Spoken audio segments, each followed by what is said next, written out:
Hello बच्चों, आपका स्वागत है चिल्ड्रन चॉइस एकेडमी में। तो इस वीडियो में हम करने वाले हैं एएमयू क्लास 9th इंट्रेंस का पीवाईक्यू, वो भी साइंस सब्जेक्ट 2025 का।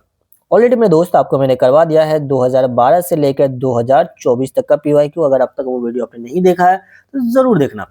और आपको इसका पीडीएफ मिल जाएगा कहाँ पे, टेलीग्राम पे आपको इसका पीडीएफ मिल जाएगा। टेलीग्राम का लिंक आपको मिल जाएगा डिस्क्रिप्शन, और टेलीग्राम जरूर डाउनलोड कर लीजिएगा। और एक चीज मैं आपको बता दूं, 2025 में आपको पता है कि तो आपको हमेशा 25 क्वेश्चन आते हैं साइंस से के, और 2025 की मैं बात करूं तो 23 क्वेश्चन ऐसे क्वेश्चन थे जो कि आपके पीवाईक्यू से आए हुए थे। सो आपको पीवाईक्यू करना बहुत ही ज्यादा जरूरी है। तो चलिए फिर स्टार्ट करते हैं आपका क्वेश्चन।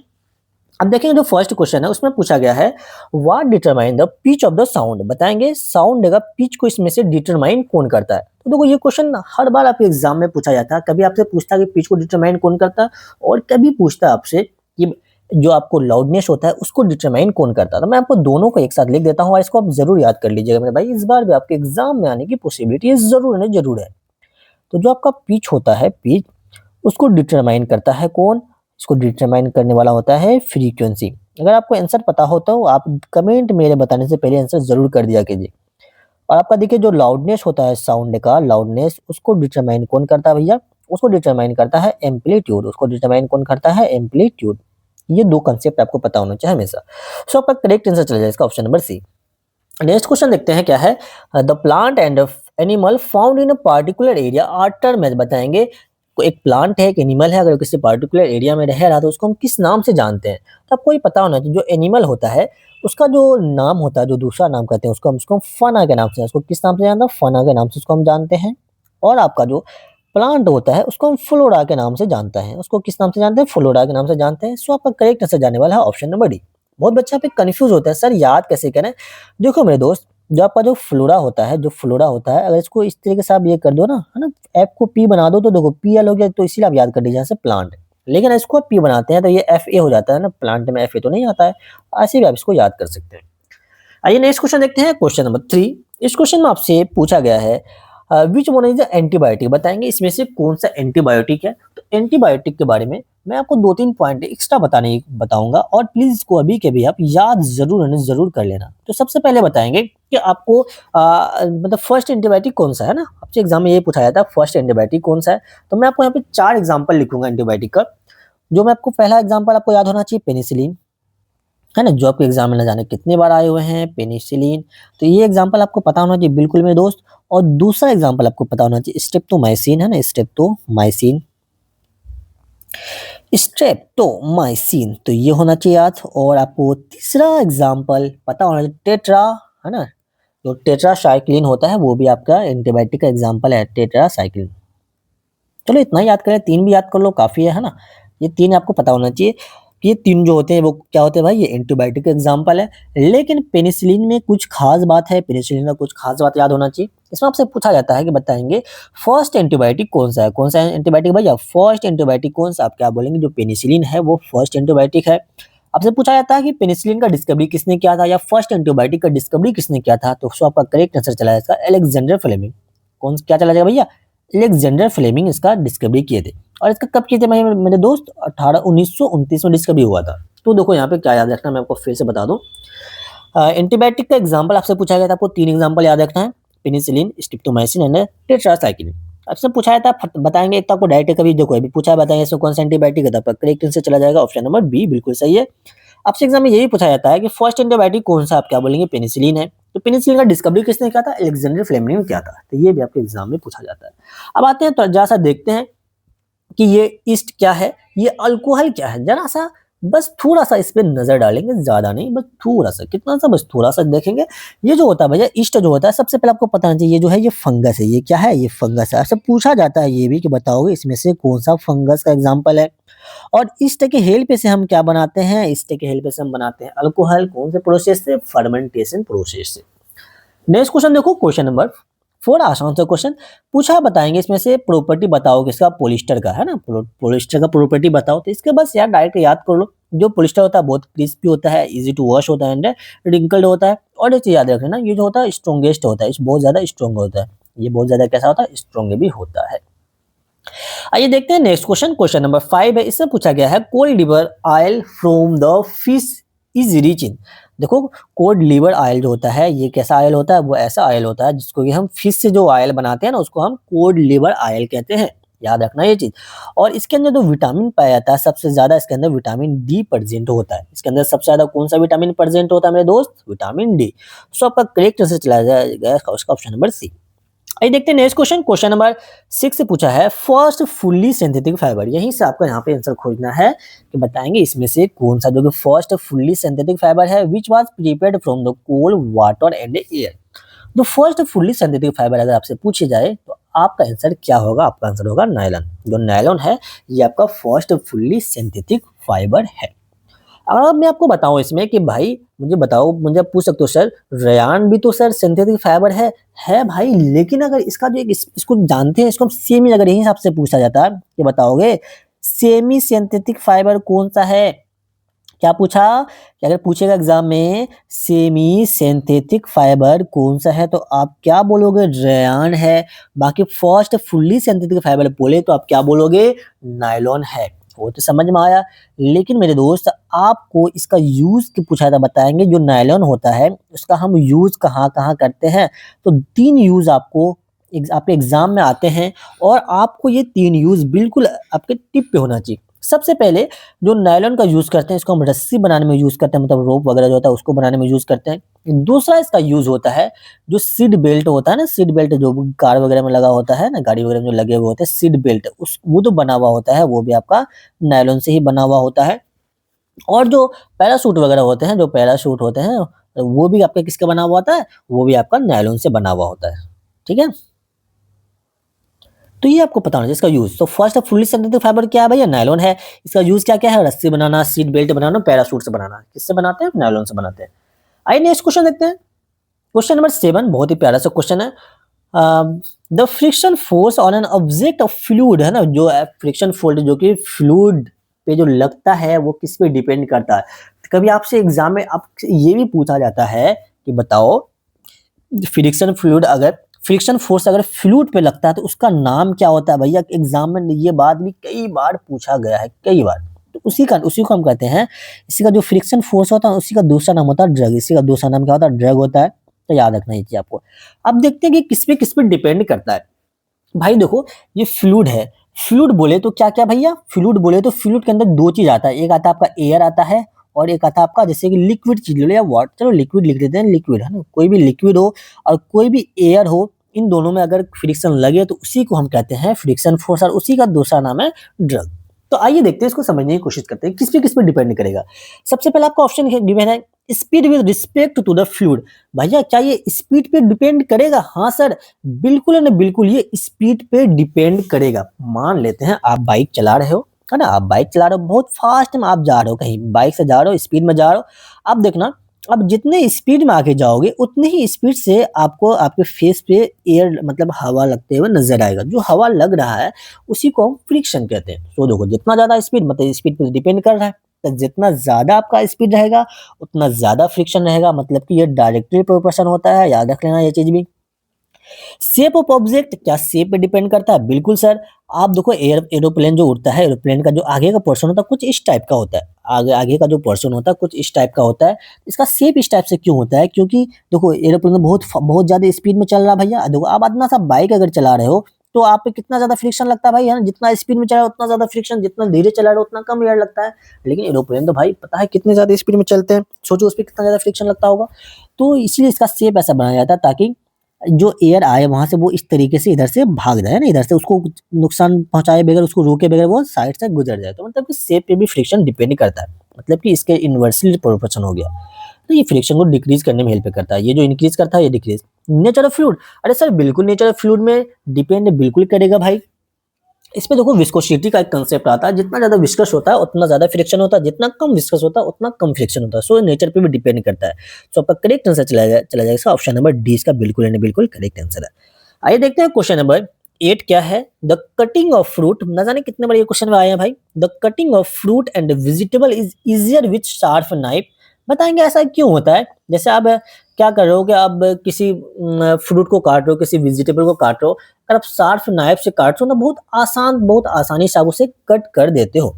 तो इसके लिए आपको एक फॉर्मूला पता होना चाहिए, उस फॉर्मूला की हेल्प से आप बहुत ही आसान तरीके से क्या कर सकते हैं, क्वेश्चन को सॉल्व कर सकते हैं। क्या होता है भाई प्रेशर का फॉर्मूला?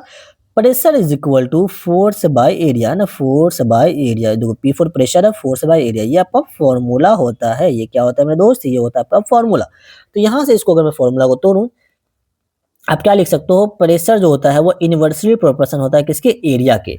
और इसका मतलब क्या होता है कि आपका प्रेशर जितना ज्यादा लगेगा, एरिया उतना कम होगा ना। जितना कम एरिया उतना ज्यादा प्रेशर, जितना कम एरिया उतना ज्यादा प्रेशर। अब मुझे बताओ, शार्प नाइफ जो होता है, देखो ये आपका नाइफ है ना, ये आपका शार्प नाइफ है। शार्प नाइफ के अंदर जो होता है भाई, वो क्या होगा? एरिया कम होगा, है ना, बहुत पतला बहुत छोटा एरिया होगा। अब मुझे बताओ, इसका एरिया कम तो प्रेशर क्या होगा? ज्यादा होगा। तो so pressure increase by decreasing area इसका करेक्ट आंसर होगा। Pressure increase by decreasing area, इसका करेक्ट आंसर हो जाएगा ऑप्शन नंबर ए। बिल्कुल एंड बिल्कुल इसका करेक्ट आंसर। इसमें किसी को कोई भी दिक्कत, कोई परेशानी, कोई दुख तकलीफ आपको नहीं होनी चाहिए। अब आएंगे क्वेश्चन नंबर 9। तो देखो बहुत ही प्यारा सा, बहुत ही आसान सा क्वेश्चन। इसमें क्या है? The north pole of magnet near the north pole of another magnet बताएंगे, वो क्या करेगा? अट्रैक्ट करेगा, रिपेल करेगा या कुछ नहीं करेगा। सिंपल सा याद रख लो भाई। अट्रैक्शन जो होता है ना, देखो गर्ल्स बॉयज के बीच अट्रैक्शन होता है, एग्जांपल के लिए बता रहा हूँ। सिंपल ऑपोजिट जेंडर के बीच अट्रैक्शन होता है, क्या सेम सेम जेंडर के बीच होता है? छोड़ दो, आज का मॉडर्न एज हो गया, इस पे भी ये एग्जांपल आज के दौर में फिट नहीं करता, तो उसको छोड़ो, याद कर लो आप। जो अट्रैक्शन होता है वो हमेशा न हमेशा डिफरेंट में डिफरेंट पोल होता है, तो उसमें अट्रैक्शन होता है। और आपका जो रिपल्सन होता है, जो रिपेल होता है, वो हमेशा सेम सेम में होता है। जो सेम सेम होता है उसमें रिपल्सन होता है। दो भाई भाई आपस में से लड़ाई कर लेते हैं, दो बहन बहन आपस में लड़ाई कर लेते हैं, है ना। दो गर्ल्स में बहुत नहीं बनती है, दो बॉयज में ज्यादा नहीं बनते हैं, तो ये ना सेम सेम नेचर के होते हैं, इस वजह से नहीं बनता। फॉर एग्जाम्पल बस ऐसा कुछ लेना देना किसी किसी पर्सनल लाइफ से नहीं है, बट हम एग्जाम आपको समझाने के लिए मैंने बोला। अब यहाँ पे देखो नॉर्थ पोल है और यहाँ पे भी नॉर्थ पोल है। बताओ ये भी नॉर्थ पोल, ये भी दोनों सेम सेम है ना। सेम सेम है तो क्या होगा भाई? सेम सेम में होगा हमेशा ना हमेशा रिपेल। याद रख लीजिए कंसेप्ट। अट्रैक्ट जो होता है डिफरेंट में अट्रैक्शन होता है और सेम सेम में रिपल्सन होता है। नेक्स्ट क्वेश्चन देखो, क्वेश्चन नंबर 10। बहुत ही प्यारा सा क्वेश्चन है ये। कैसा है? बहुत ही प्यारा सा क्वेश्चन है। तो इस क्वेश्चन को समझने की हम जरा सा कोशिश करेंगे। क्या है? Which of the following the transport hormone. Hormone अगर आ जाए तो इससे आप क्या सोचोगे भाई? हार्मोन कहाँ से रिलीज होता है? एक्सोक्राइन ग्लैंड से या इंडोक्राइन ग्लैंड से? सबसे पहले हार्मोन देख के आपके दिमाग में तो यही चलना चाहिए। तो आपको पता होना चाहिए जो हार्मोन रिलीज होता है वो हमेशा हमेशा इंडोक्राइन ग्लैंड से रिलीज होता है। कौन क्राइन? इंडोक्राइन ग्लैंड से रिलीज होता है क्या हार्मोन? अब मुझे बताओ, इंडोक्राइन ग्लैंड में क्या डक्ट होता है? नहीं सर, हमने तो पढ़ा है ये डक्ट लेस होता है सर। ये कैसा होता है? डक्ट लेस होता है। तो मतलब कि इसको ट्रांसपोर्ट करने में डक्ट वगैरह तो हेल्प नहीं करेगा, तो डक्ट को आप कट कर दीजिए। और नर्व में तो सब कुछ लेना है नहीं, टिश्यू फ्लूइड भी नहीं है, तो इसका आपका करेक्ट आंसर चलेगा ऑप्शन नंबर 20 का करेक्ट आंसर होता है, क्योंकि इसके पास कोई भी डक्ट नहीं होता। अगर यहीं पे आपसे पूछ लिया जाए अगर कि मुझे ये बता देंगे कि डक्ट किसके अंदर प्रेजेंट होता है भाई? जो आपका एक्सोक्राइन ग्लैंड होता है। कौन सा क्राइन? एक्सोक्राइन ग्लैंड जो होता है उसके अंदर आपका डक्ट प्रेजेंट होता है। आपके लिए होमवर्क है, मुझे आप दो दो एग्जांपल बता देना कि इंडोक्राइन का 2 एग्जांपल बताओ और एक्सोक्राइन का दो एग्जांपल बताओ। अगर आपको पता है तो आप कमेंट जरूर कीजिएगा। आइए देखते हैं क्वेश्चन नंबर 11। बहुत ही प्यारा क्वेश्चन है, बहुत ही अच्छा क्वेश्चन, ये कंसेप्चुअल क्वेश्चन था, है ना। बेहतरीन क्वेश्चन की कैटेगरी में इसको हम रखेंगे। पूछा गया है आपसे, the unfertilised egg always has chromosome. जरा सा पहले क्रोमोसोम को हम समझ लेते हैं कि क्रोमोसोम होता है क्या भाई। एक बार क्वेश्चन अगर आ गया है ना तो उसके इर्द गिर्द मतलब थोड़ा सा आपको उसका डिटेल पता होना चाहिए। पहले थोड़ा सा क्रोमोसोम को समझते हैं, फिर देखेंगे आपको क्वेश्चन क्या पूछा है।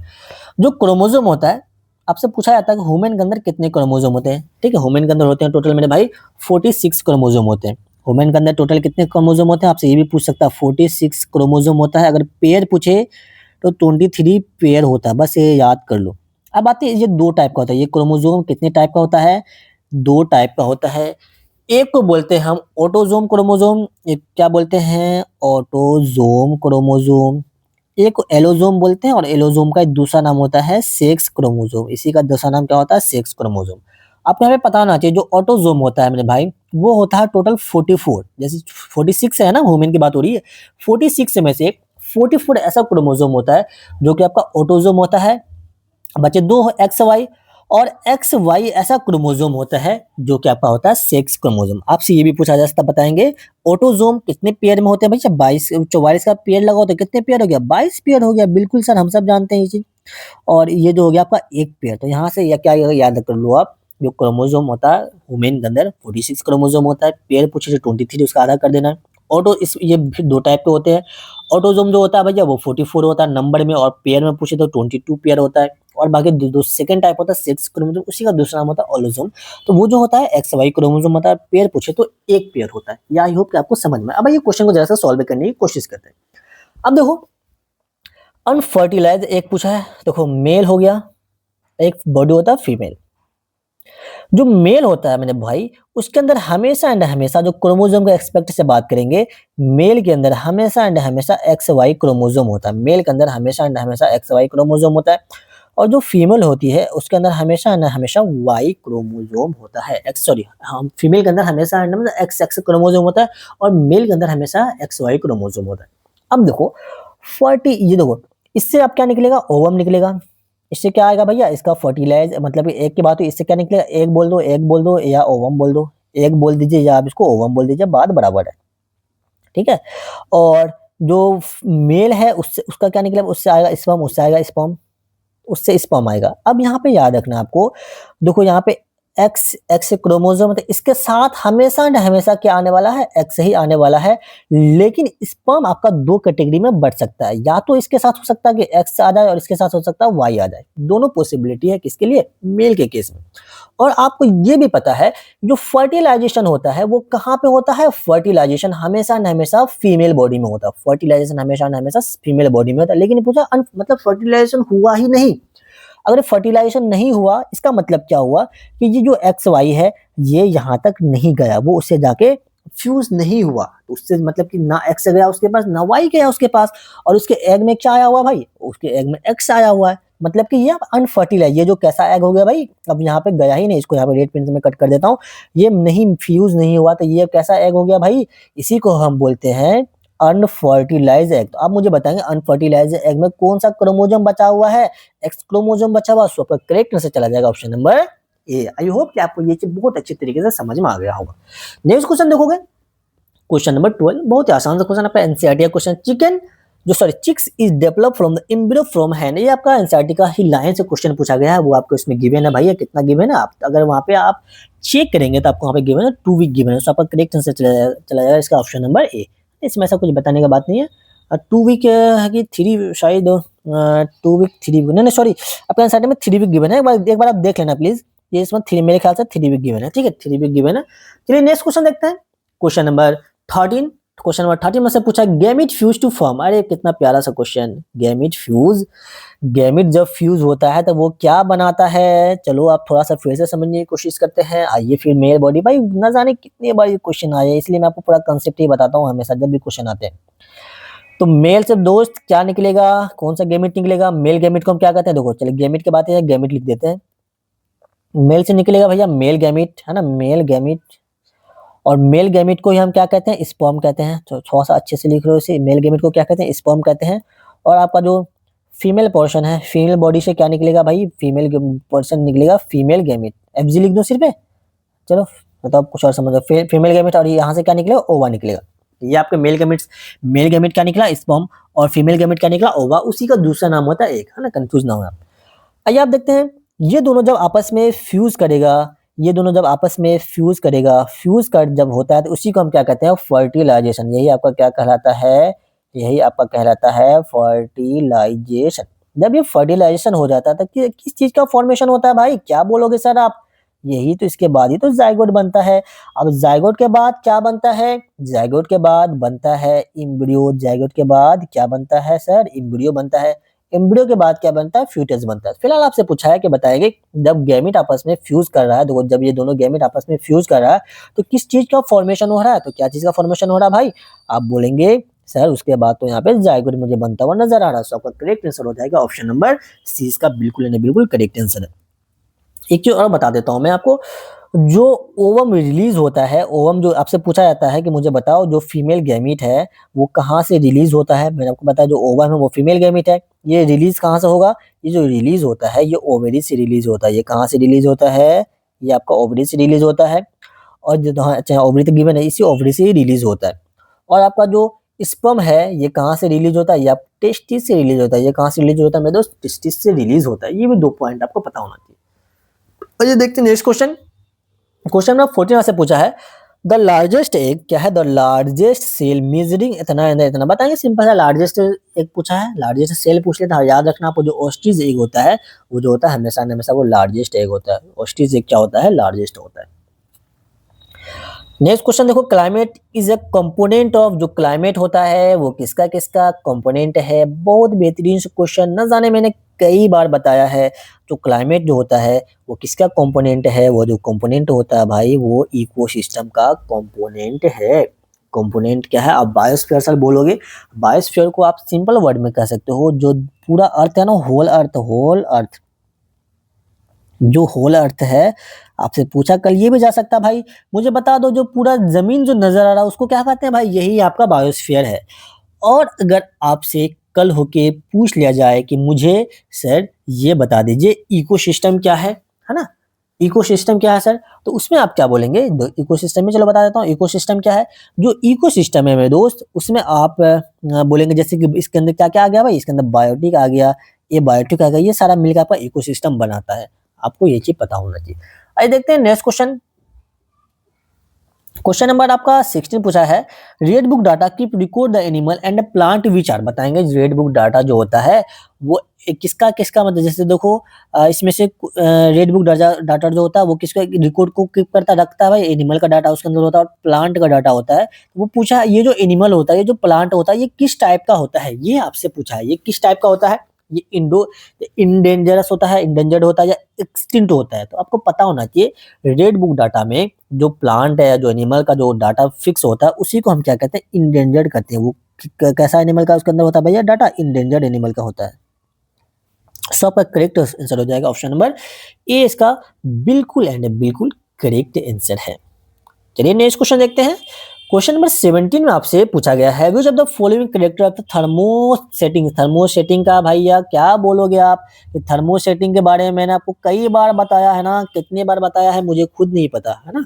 अनलिमिटेड टाइम से मैं आपको बताया हूँ थर्मोसेटिंग के बारे में, कि बताएंगे इसमें से कौन सा कैरेक्टरिस्टिक है किसका? थर्मोसेटिंग का कैरेक्टरिस्टिक इसमें कौन सा है?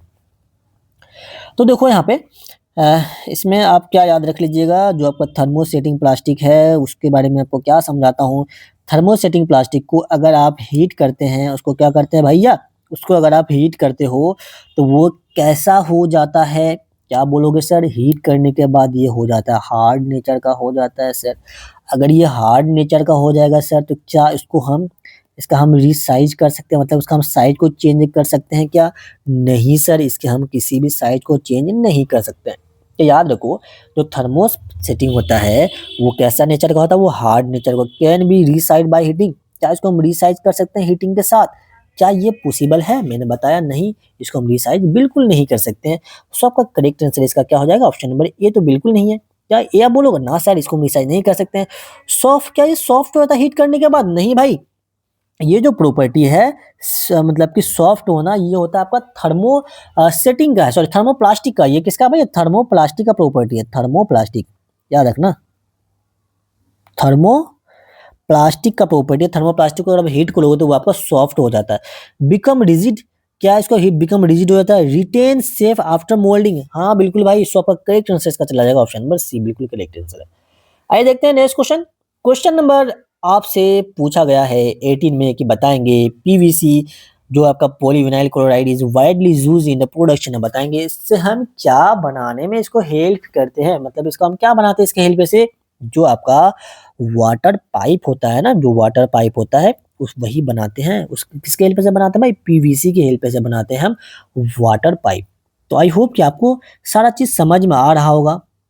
अगर आपको कहीं भी कोई भी दिक्कत आता हो, कोई भी परेशानी आता हो तो आप क्या कर सकते हैं? आप हमें कमेंट कर सकते हैं, आप हमें बता सकते हैं सर हमें इस पे दिक्कत है, सर हमें इस पे परेशानी है, तो मैं आपके ज़रूर कमेंट को देखता हूँ। आइए नेक्स्ट क्वेश्चन देखते हैं। बाकी पॉलिस्टर पे बात हो चुकी है, प्लास्टिक वगैरह की सब बात हो चुकी है। क्वेश्चन नंबर 19 अगर हम देखते हैं उसमें आपसे क्या पूछा गया उसको समझने की जरा सा कोशिश करेंगे। इस क्वेश्चन में मेरे दोस्त आपसे पूछा गया है कि which of the following is a fungus. आपसे पूछा डायरेक्ट बताएंगे फंगस का इसमें से एग्जाम्पल कौन सा है। क्या पैरामीशियम जो होता है वो फंगस है? नहीं मेरे दोस्त, आपको पता होना चाहिए। देखो एग्जाम में अगर एक बार क्वेश्चन अगर आ जाता है तो उसका ऑप्शन भी आपको पता होना चाहिए। जो पैरामीशियम होता है ये होता है आपका प्रोटोजोआ। ये किसका एग्जाम्पल है? ये है प्रोटोजोआ का एग्जाम्पल है। ठीक है, देखते हैं पेनिसिलिन। बिल्कुल सर, यही आपका फंगस है ना, यही आपका क्या है? फंगस है। और याद रखना जो पेनिसिलिन है इसी से हम फर्स्ट एंटीबायोटिक बनी। जो पेनिसिलिन है इसको थोड़ा अलग कलर से मैं आपको बता दूं ताकि आपको याद रहेगा। जो पेनिसिलिन के हेल्प से जो आपका मैंने आपको एग्जांपल ये बताया ना एंटीबायोटिक का, जो पेनिसिलिन जो एंटीबायोटिक है, पेनिसिलिन एंटीबायोटिक का फॉर्मेशन जो किया गया था वो पेनिसिलियम के हेल्प से ही किया गया था। सो आपका पूछा ये भी जा सकता है कि जो पेनिसिलिन जो फर्स्ट एंटीबायोटिक है ये क्या है? ये आपका है फर्स्ट एंटीबायोटिक है ना, ये फर्स्ट एंटीबायोटिक है। इसकी फॉर्मेशन जो हुई थी ये फंगस के हेल्प से ही बनाए गए थे। किसने किया था भैया? Alexander Fleming. कब किया था भैया? क्या बोलोगे? 1929 है ना, ऑलरेडी बता रखा है। जो यूग्लेना है मेरे दोस्त, ये किसका एग्जाम्पल है? यूग्लेना जो है ये आपका है, क्या बोलेंगे, ये आपका अलगी है। ये क्या है? ये आपका अलगी है। और आपका जो प्लाज्मोडियम है ये फिर आपका है क्या? प्रोटोजोआ है। ये भी क्या है? आपका प्रोटोजोआ। तो याद रखना ये सारी चीजें। आपसे फिलहाल पूछा गया, बताएंगे आपसे फंगस का एग्जांपल क्या? पेनिसिलियम है। पेनिसिलियम के बारे में फिर आपको दो पॉइंट पता होना चाहिए जब एग्जाम में आ चुका है। इसी के हेल्प से हमने फर्स्ट एंटीबायोटिक का डिस्कवरी किया था जिसका नाम है पेनिसिलिन। फर्स्ट एंटीबायोटिक को पेनिसिलिन कहते हैं और इसको डिस्कवरी करने वाले कौन से साइंटिस्ट थे? अलेक्जेंडर फ्लेमिंग ने इसका डिस्कवरी किया था। नेक्स्ट क्वेश्चन देखो, क्वेश्चन नंबर 20। इस क्वेश्चन में पूछा गया है the root of the plant contain rhizobium bacteria. बताएंगे जो root of the plant contain rhizobium bacteria, बताएंगे कौन सा है? सिंपल सा क्वेश्चन है। इसमें कोई कैसा बैक्टीरिया होता है उसके अंदर? क्या वेट होता है? लिग्यूमिनस होता है? बताएंगे कौन से प्लांट के रूट के अंदर राइजोबियम बैक्टीरिया प्रेजेंट होता है? किस टाइप के प्लांट के रूट के अंदर राइजोबियम होता है? किस टाइप का होता है? क्या बोलोगे आप? वेट बोलोगे ना भाई। लिग्यूमिनस प्लांट के अंदर जो होता है वो राइजोबियम बैक्टीरिया प्रेजेंट होता है। और इस राइजोबियम बैक्टीरिया का क्या काम होता है? ये जो राइजोबियम बैक्टीरिया है, आपसे पूछा जाता है कि ये जो रूट होता है उसके नोड्यूल में इस रूट के जो राइजोबियम बैक्टीरिया, सॉरी जो लिग्यूमिनस प्लांट है ना, इसके लिग्यूम रूट है ना, लिग्यूम रूट इसी को बोलते हैं। इसको रूट के अंदर, इसके रूट के अंदर जाकर ये प्रेजेंट, इसके रूट के अंदर चला जाता है। इसका रूट के अंदर चला गया कौन? Rhizobium bacteria.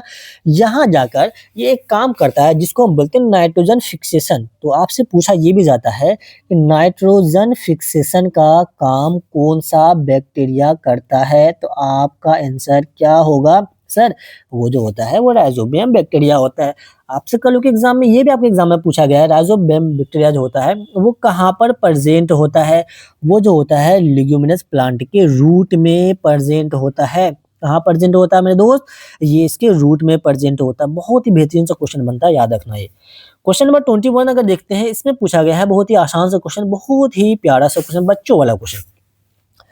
What is the term of the process by removing of undesirable plant from a culture? बेहतरीन सा, बहुत प्यारा सा क्वेश्चन, आसान सा क्वेश्चन है कि बताएंगे।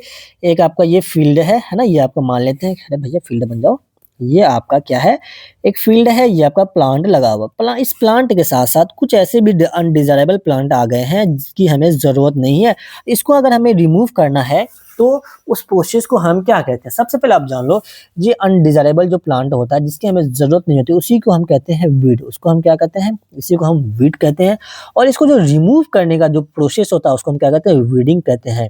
ठीक है, उसी को हम क्या कहते हैं? वीडिंग कहते हैं। और आपसे एग्जाम में आपसे एक बार ये भी पूछा गया कि इस बार जामिया में 2025 में पूछा गया था कि इस अनडिजायरेबल मतलब वीडिंग प्रोसेस में हम क्या यूज करते हैं? इसके अंदर हम यूज जो करते हैं वो हु यूज करते हैं, टूल्स होता है हु, उससे हम यूज करते हैं। ठीक, कोई दिक्कत कोई परेशानी? इरिगेशन क्या होता है सर? अरे भैया इरिगेशन कौन नहीं जानता है? जो पानी का जो सप्लाई होता है, वाटर सप्लाई, उसका हम इरिगेशन कहते हैं। हार्वेस्टिंग क्या होता है सर? जो आप कटिंग करते हैं प्लांट वगैरह को, वो आपका हार्वेस्टिंग कहलाता है। थ्रेशिंग क्या होता है भैया? जो ग्रेन को सेपरेट करते हो उसके चाफ वगैरह से, वो आपका थ्रेशिंग कहलाता है। नेक्स्ट क्वेश्चन देखो, क्वेश्चन नंबर 22। बेहतरीन सा क्वेश्चन लेकिन कुछ खास नहीं। इस क्वेश्चन में आपसे पूछा गया है मेरे दोस्त, क्या पूछा गया है? सबसे पहले कहा है कि भाई इसको पढ़ो अच्छे से। Read the following statement carefully, select the correct option. दो आपको स्टेटमेंट गिवन है ना, इसमें से कौन सा करेक्ट है आपको बताना है। जो electrical charge generated by rubbing are static, ऐसा पूछा है कि जो इलेक्ट्रिकल चार्ज जो होता है अगर वो जनरेट होता है रबिंग से, अगर रब करने से जनरेट होता है, क्या उसको हम स्टैटिक कहते हैं? सेकेंड स्टेटमेंट है when charge move then constituent and electric current, अगर हम उस चार्ज को वहां से हम रिमूव कर देंगे, क्या वो जो चार्ज हो जाएगा वो हमारा कॉन्स्टिट्यूएंट हो जाएगा? ये आपसे पूछा गया है इस स्टेटमेंट में। तो आप इसका करेक्ट आंसर क्या बोलेंगे? क्या बोलेंगे भाई? बोथ स्टेटमेंट, इसमें क्या है, only statement 1 true, only statement 2 true, both statement are true. क्या इसमें दोनों स्टेटमेंट ट्रू है ना? मुझे तो दोनों नहीं लग रहा।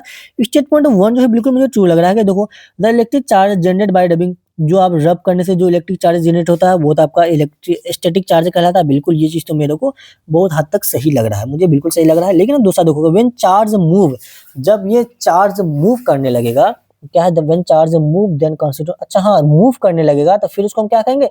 फिर इसको हम इलेक्ट्रिक करंट कहेंगे। बिल्कुल भाई, फिर वो आपका इलेक्ट्रिक करंट के कैटेगरी में आ जाएगा। सो आपका करेक्ट आंसर आ जाएगा ऑप्शन नंबर इसका सी, बिल्कुल है ना, बिल्कुल करेक्ट आंसर है।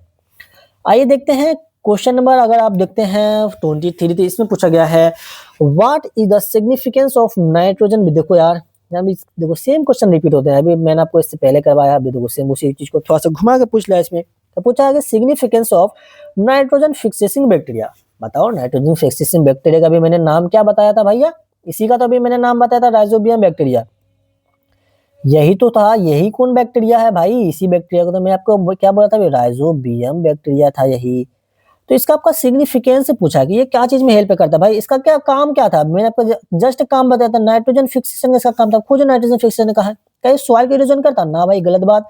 इंडियन वाटर यानी convert atmosphere nitrogen into the plant. बिल्कुल भाई, ये नाइट्रोजन फिक्सेशन में हेल्प करता है। सो आपका करेक्ट आंसर चला जाएगा ऑप्शन नंबर सी। कितना प्यारा सा क्वेश्चन है। देखो क्वेश्चन नंबर 24 अगर आप देखते हो, इसमें पूछा गया है कि which why is crop rotation beneficial for farmer. जो क्रॉप रोटेशन प्रोसेस है वो फार्मर के लिए कैसे बेनिफिशियल है? तो क्रॉप रोटेशन का मतलब क्या होता है सर? हमें यही नहीं पता सर, है ना, हमें यही नहीं पता। इसका मतलब यार सिंपल सा होता है क्रॉप रोटेशन। अगर आप इसके मतलब में जाओगे ना, बहुत बेहतरीन सा, बहुत ही प्यारा सा इसका कंसेप्ट है। क्या कह सकते हैं आप कि इसमें क्या करते हैं, जैसे कि एक साल आप ना, जैसे देखो 12 महीने होते हैं, तो ऐसा कर रहे हो आप, 4 महीना कोई और क्रॉप कर रहे हो, 4 महीना कोई दूसरा क्रॉप कर रहे हो, 4 महीना कोई तीसरा क्रॉप कर रहे हो। तो मतलब कि एक साल के अंदर आप 3 टाइप का क्रॉप कर रहे हैं। एक साल में देखो 4 भी कर सकते हो। मैं आपको एग्जाम्पल लेके बता रहा हूँ। फर्स्ट मतलब कि कितना, 4 मंथ आपने कोई दूसरा क्रॉप किया, फिर 4 मंथ आपने दूसरा किया, 4 मंथ आपने दूसरा किया ना, ये आपका साइकिल चलता है। इसी को आप क्रॉप रोटेशन कहते हैं। इसका सबसे अच्छा और सबसे बेहतरीन जो बेनिफिट होता है वो क्या होता है, ऐसा हम क्यों करते हैं? ताकि हम सॉइल फर्टिलिटी को मेंटेन कर रखें। सॉइल फर्टिलिटी को हम क्या कर सकें भाई? मेंटेन कर सकें।